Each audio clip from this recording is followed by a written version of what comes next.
বিশ্ব স্বাস্থ্য সংস্থার দক্ষিণ পূর্ব এশিয়ার পরিচালক হিসেবে দায়িত্ব পালন করছেন সাবেক প্রধানমন্ত্রী শেখ হাসিনার মেয়ে সাইমা ওয়াজেদ পুতুল।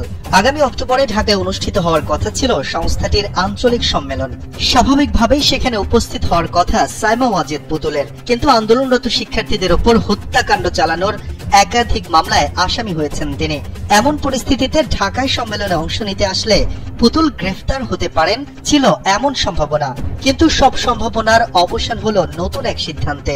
কারণ পূর্ব ঘোষিত সম্মেলনের ভেন্যু পরিবর্তন করেছে আন্তর্জাতিক এই সংস্থা।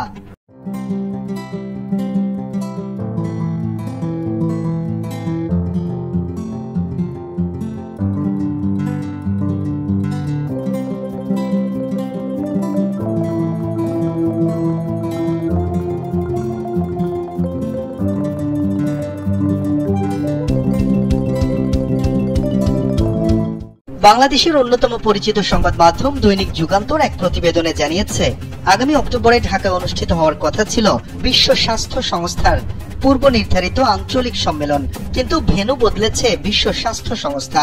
এর আঞ্চলিক পরিচালক সাইমা ওয়াজেদ পুতুল এই সম্মেলনে যোগ দিতে ঢাকায় আসবেন কিনা এমন আলোচনার মধ্যেই এলো এই সিদ্ধান্ত। প্রতিবেদনে বলা হয়, গেল 5 আগস্ট ছাত্র জনতার অভ্যুত্থানে ক্ষমতাচ্যুত হয়ে ভারতে আশ্রয় নেন শেখ হাসিনা। আন্দোলনকারীদের উপর গুলি বর্ষণের ঘটনায় এ পর্যন্ত হাসিনার বিরুদ্ধে হয়েছে শতাধিক মামলা।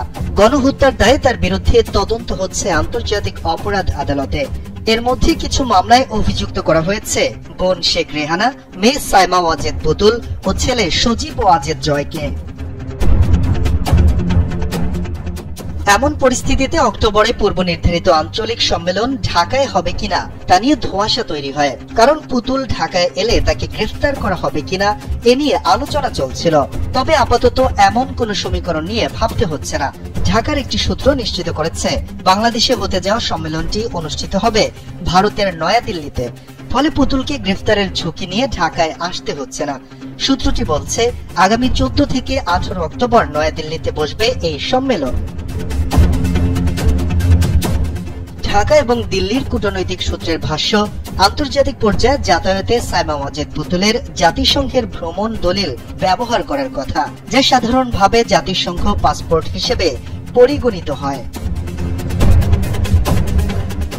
ফলে জাতিসংঘের কর্মকর্তা হিসেবে বিভিন্ন ক্ষেত্রে তার বিশেষ আইনি ছাড় পাওয়ার সুযোগ রয়েছে। তবে অনেক ক্ষেত্রে সংশ্লিষ্ট কর্মকর্তা কূটনৈতিক ছাড় নাও পেতে পারেন। আন্তর্জাতিক পরিসরে এই আইনের দৃষ্টিভঙ্গি বিভিন্ন রকম হতে পারে। চলতি বছরের ফেব্রুয়ারিতে বিশ্ব স্বাস্থ্য সংস্থার দক্ষিণ পূর্ব এশিয়ার পরিচালক হিসেবে 5 বছরের জন্য দায়িত্ব গ্রহণ করেন সাইমা ওয়াজেদ পুতুল।